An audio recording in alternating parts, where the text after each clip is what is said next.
Question number 5 आपको ये दिया था। क्वेश्चन नंबर 5 में 4 ओम, 6 ओम, 12 ओम, 8 ओम इस प्रकार से और रेजिस्टेंस ये, और इससे हमें अधिकतम शक्ति स्थानांतरित होगी उस वैल्यू को निकालना है। तो आर एल इक्वल्स टू क्या होना चाहिए, आर टी एच के बराबर। तो यहाँ पर हमने ओपन कर दिया इसको और ये शॉर्ट हो जाएगा, ये शॉर्ट कर दिया। अब देखो ये दोनों रेजिस्टेंस और ये दोनों कैसे हैं आपस में पैरेलल। यहाँ पर अगर कोई रेजिस्टेंस होता तो ना ये दोनों रेजिस्टेंस पैरेलल में होते, ना ये दोनों रेजिस्टेंस में पैरेलल होते, फिर वो स्टार डेल्टा का कंसेप्ट लगता।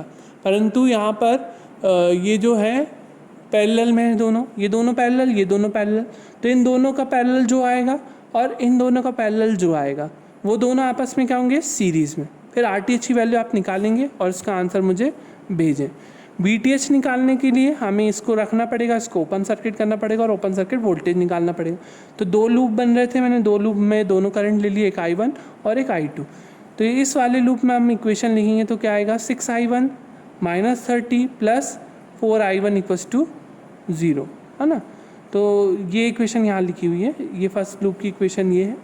फिर सेकेंड लूप की इक्वेशन लिखेंगे हम तो +30 + 8I2 + 12I2 = 0। I2 की वैल्यू यहाँ से जाएगी, I1 है, I2 है, VTH निकाल सकते हो, -VTH + 6I1 + 8I2 = 0, है ना।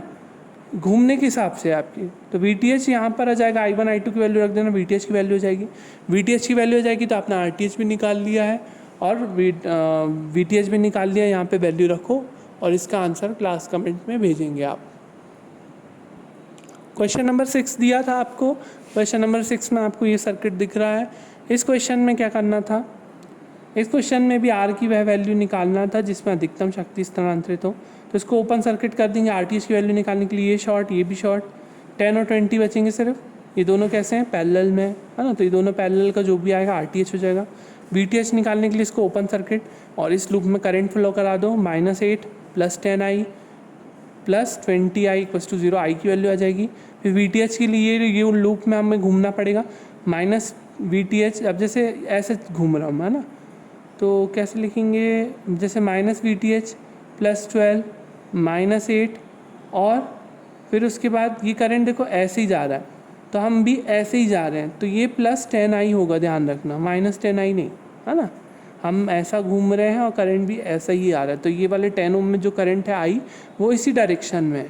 तो ये -VTH + 12 -8 + 10I = 0। यहाँ से I की वैल्यू आपको मालूम है, I की वैल्यू रखो, VTH की वैल्यू आ जाएगी।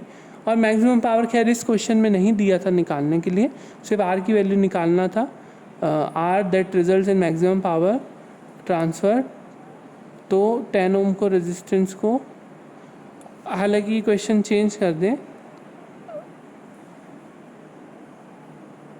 10 ओम रेजिस्टेंस काट दें और इस प्रकार से हम इस क्वेश्चन को करेंगे। PM की वैल्यू क्या होगी यहाँ से आप कैलकुलेट कर लें, ठीक है। नेक्स्ट थ्योरम है हमारा सुपरपोजिशन थ्योरम। सुपरपोजिशन थ्योरम भी क्या कहता है, वो भी उन्हीं सर्किट में अप्लाई होता है जो लीनियर हो, बाइडायरेक्शनल हो, जिसमें एक से अधिक, इसकी एक कंडीशन होती है सुपरपोजिशन की थ्योरम की।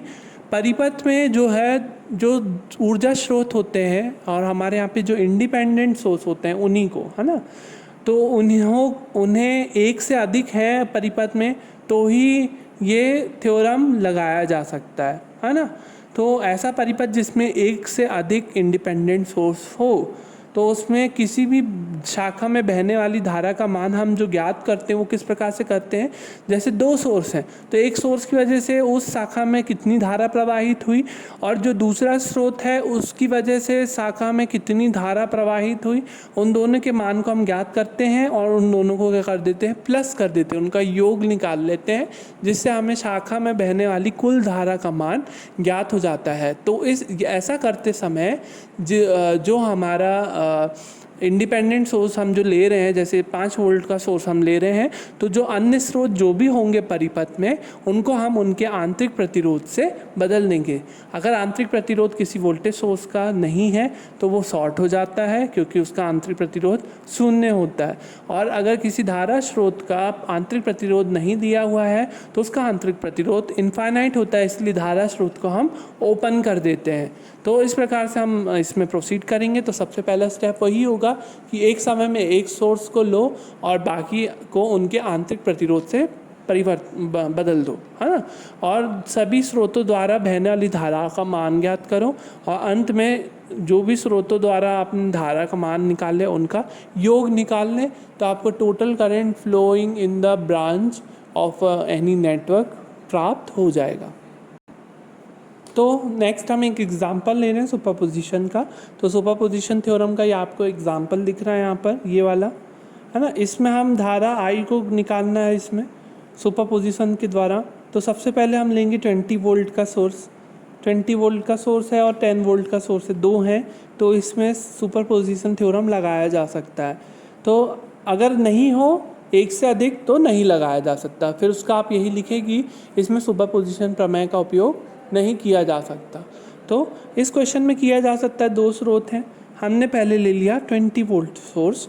20 वोल्ट सोर्स लेंगे तो हम अन्य स्रोतों को उनके आंतरिक प्रतिरोध से बदल देंगे। तो इसमें तो केवल एक ही है 10 वोल्ट और इसका कोई आंतरिक प्रतिरोध नहीं है, तो ये क्या हो जाएगा, शॉर्ट।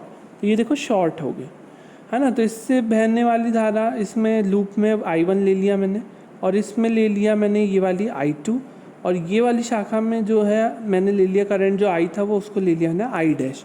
तो ये जो 20 वोल्ट के जरिए धारा प्रवाहित होगी इस वाले उसमें, वो कौन सी धारा होगी, I डैश होगी, ठीक है, I डैश। अब हम KVL लगाने के लिए दोनों लूप में हमने करंट ले लिया, इसमें I1 और इसमें I2। KVL हम जब इस फर्स्ट लूप में लगाएंगे तो इसमें सबसे पहले -20, फिर आगे बढ़ेंगे तो +10I, फिर आगे बढ़ेंगे तो +20I और I2 इधर से आ रहा है तो -20I2 = 0। केवीएल इक्वेशन तो आपको अब आ गया होगा लिखते हुए, तो हमने केवीएल इक्वेशन लिखे। फर्स्ट लूप में हमने केवीएल इक्वेशन लिखे तो केवीएल इक्वेशन हमारे पास ये आ गई। सेकंड उसमें हम लिखेंगे तो ये देखो 10I2, है ना, आगे बढ़ो +20I2, फिर I1 अपोजिट डायरेक्शन से तो -20I1 = 0। I1 I2 की दो इक्वेशन है तो I1 I2 का मान निकालो क्या आ रहा है, फिर I डैश का मान निकालो I1 - I2 करने से।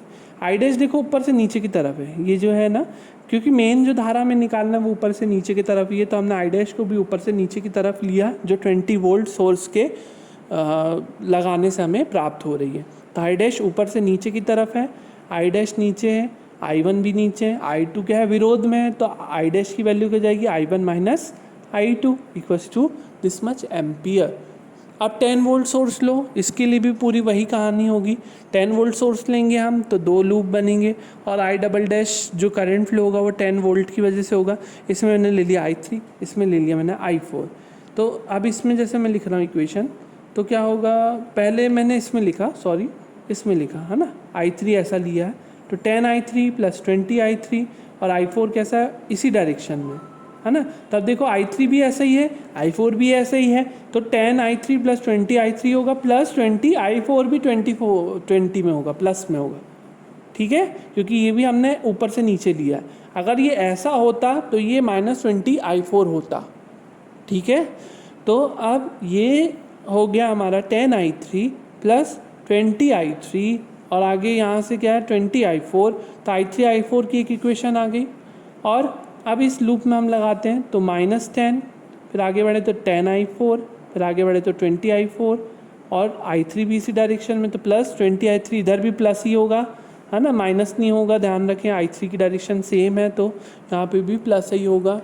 फिर उसके बाद 20I3 और ये इक्वेशन हो जाएगी 3rd 4th, तो यहाँ से I3 I4 की वैल्यू हो जाएगी, I3 I4 की जो भी वैल्यू होगी, I डबल डैश क्या है, ऊपर से नीचे, I3 भी ऊपर से नीचे, I4 भी ऊपर से नीचे, दोनों समर्थन में है, तो I डबल डैश की वैल्यू हो जाएगी I3 + I4। I3 + I4 का यहाँ पे मान जो होगा वो करें और I = हो जाएगा I dash + I double dash.